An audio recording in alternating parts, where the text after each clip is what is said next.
दोस्तों, अपने देश में एक से बढ़कर एक शख्सियत हुए हैं जिनको देखने से एक अलग तरह की इंस्पिरेशन मिलती है। इनको देखने से लगता है कि अगर ईमानदारी और डिसिप्लिन के साथ मेहनत की जाए तो कुछ भी अचीव करना असंभव नहीं होता है। ऐसे ही एक मिसाल हमारे सामने है जिनका नाम है श्रीकांत बोला। यह नाम आम लोगों के बीच उस समय चर्चा में आया जब फिल्म अभिनेता राजकुमार राव ने इसी नाम से एक बायोपिक फिल्म अनाउंस की। दोस्तों, श्रीकांत बोला एक ऐसे शख्स हैं जो नेत्रहीन पैदा हुए थे। इस वजह से उनको कई सारी दिक्कतों का सामना करना पड़ा और यहाँ तक कि उन्हें अपने मनपसंद की सब्जेक्ट को पढ़ने भी नहीं दिया गया, सिर्फ इसलिए कि वह नेत्रहीन थे। फिर कैसे वह इन सब समस्याओं से पार पाते हुए आगे बढ़े और आज के समय में वह 150 करोड़ रुपए से ज्यादा वैल्यूएशन वाली कंपनी के सीईओ बने हुए हैं। क्या है श्रीकांत बोला की पूरी और असली कहानी, आइए आपको बताते हैं आज के इस वीडियो में। हेलो एंड नमस्कार, मेरा नाम है प्रशांत और आप देख रहे हैं बेजोड़जोरा.com का यूट्यूब चैनल। दोस्तों, श्रीकांत बोला का जन्म आंध्र प्रदेश के मछलीपट्टनम में 7 जुलाई 1991 को हुआ था। वह जन्म से ही नेत्रहीन रहे हैं। उनके माता पिता पढ़े लिखे नहीं थे और वे दोनों मिलकर महीने के सिर्फ 1600 रुपये ही कमा पाते थे। ऐसी परिस्थिति में जब श्रीकांत बोला पैदा हुए तो किसी को खुशी नहीं हुई क्योंकि वह नेत्रहीन थे। उनके पड़ोसियों, रिश्तेदार और गांव वालों ने कहा कि यह किसी काम का नहीं है, इसे मार दो, इसे भी मुक्ति मिल जाएगी और तुम लोग भी निश्चिंत हो जाओगे। लेकिन अपने संतान को अपने हाथों से मारना ये तो भारतीय संस्कृति में है ही नहीं। इस तरह श्रीकांत बोला अब धीरे धीरे बड़े होने लगे। वह बचपन से ही पढ़ने में बहुत तेज थे। नेत्रहीन होने की वजह से उन्हें दूसरे बच्चे अपने साथ खेलने नहीं देते थे। इतना ही नहीं, क्लास की आखिरी बेंच पर उन्हें बैठाया जाता था। इस समाज ने सिर्फ नेत्रहीन होने की वजह से हर बार उनका मनोबल गिराने की कोशिश की। इन सब के बावजूद श्रीकांत बोला ने कभी हार नहीं माना और वह आगे बढ़ते रहे। वह बचपन से ही पढ़ने में तेज थे और हर चीज की बारीकी से जानकारी भी रखते थे। यही वजह रही जो वह अच्छे नंबरों से 10th का बोर्ड पास किए और अब उनकी इच्छा थी कि वह आगे की पढ़ाई साइंस लेकर करे। लेकिन यहाँ पर एक समस्या आ जाती है और वो है इंडियन एजुकेशन सिस्टम का। यहाँ 11th और 12th में श्रीकांत साइंस पढ़ना चाहते थे, लेकिन नेत्रहीन होने की वजह से उन्हें इसकी इजाजत नहीं दी गई।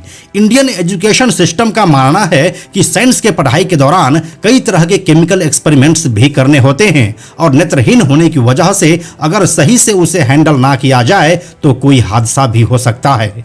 इसी वजह से श्रीकांत को साइंस स्ट्रीम नहीं मिल पा रही थी, जिसके बाद श्रीकांत बोला ने इंडियन एजुकेशन सिस्टम पर ही केस ठोक दिया। यहाँ पर एक लंबी लड़ाई चली और कई महीनों तक संघर्ष के बाद आखिरकार श्रीकांत देश के पहले नेत्रहीन बने जिन्हें 10वीं के बाद साइंस पढ़ने का मौका मिला, लेकिन खुद के रिस्क पर। जिसके बाद श्रीकांत बोला ने सबको चौंकाते हुए 12वीं में 98% नंबर लाया और सबको गलत साबित कर दिया। अब यहां से श्रीकांत बोला की किस्मत बदलने वाली थी, लेकिन यह सब इतना नाटकीय होगा ऐसा खुद श्रीकांत ने भी नहीं सोचा था। श्रीकांत ने 12वीं क्लास में 98% नंबर लाकर टॉप किया था। वह आईआईटी के सपने को पूरा करने के करीब थे, लेकिन यह राह भी आसान नहीं थी। उन्हें 1-2 बार नहीं बल्कि 10-10 बार आईआईटी कोचिंग सेंटर से रिजेक्ट कर दिया गया। तमाम कोशिश के बाद भी नेत्रहीन होने के चलते उन्हें एडमिशन नहीं मिला, मगर फिर से कहना होगा कि वह हार मानने वालों में से बिल्कुल भी नहीं थे। कई कोशिश के बाद भी श्रीकांत का एडमिशन आईआईटी में नहीं हुआ, लेकिन इससे भी कुछ बेहतरीन था जो उनका इंतजार कर रहा था। श्रीकांत बोला अपने इंजीनियरिंग की पढ़ाई के लिए कई सारे स्कॉलरशिप टेस्ट दिए हुए थे, जिसमें उनको मौका मिला अमेरिका के मैसेच्यूसेट्स इंस्टीट्यूट ऑफ टेक्नोलॉजी से इंजीनियरिंग की पढ़ाई करने का। ऐसा करने के साथ ही वह MIT के पहले इंटरनेशनल ब्लाइंड स्टूडेंट बने और दूसरों के लिए एक मिसाल कायम की। लेकिन ये तो अभी श्रीकांत बोला की जर्नी चल रही है, उसका मंजिल तो अभी भी दूर है।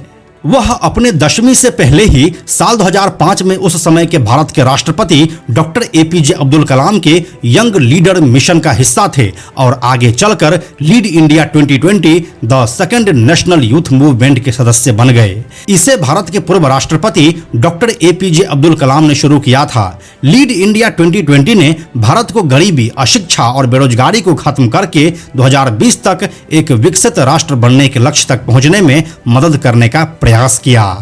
अमेरिका में पढ़ाई के दौरान ही उनके जज्बे को देखते हुए वहां के कई कॉरपोरेट कंपनीज ने उसे जॉब ऑफर भी दिया, जिसमें मोटी सैलरी की जॉब भी शामिल थी। लेकिन श्रीकांत बोला का तो यह मंजिल था ही नहीं।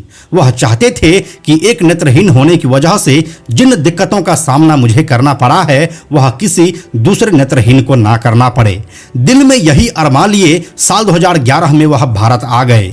साल 2011 में उन्होंने एक समन्वय केंद्र की सह स्थापना की, जिसमें उन्होंने एक ब्रेल प्रिंटिंग प्रेस शुरू की जो विकलांग छात्रों को आत्मनिर्भर बनाने के लिए शैक्षिक, व्यावसायिक, वित्तीय और पुनर्वास सेवाएं प्रदान करती है। वह दुनिया के सबसे यंग सीईओ और को फाउंडर है।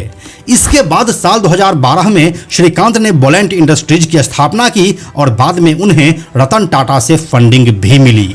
इस कंपनी के जरिए श्रीकांत ने सैकड़ों दिव्यांग व्यक्तियों को रोजगार का अवसर दिया।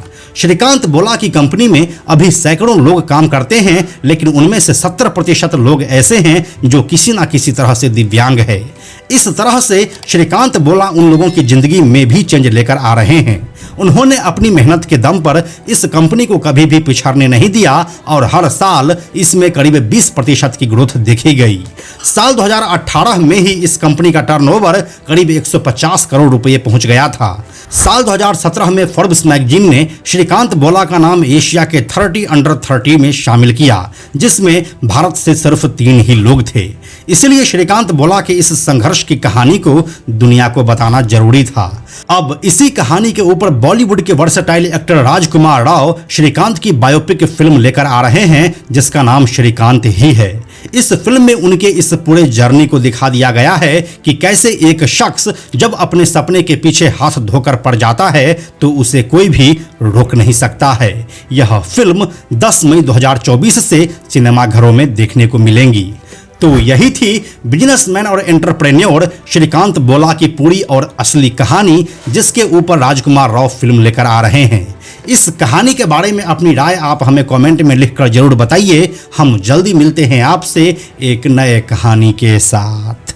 यह वीडियो अगर आपको पसंद आया तो इसे लाइक और शेयर जरूर करें। आने वाले वीडियोस के लिए बेजोड़ जोड़ा को सब्सक्राइब करके बेल आइकन को टच करना ना भूलें। Thank you so much.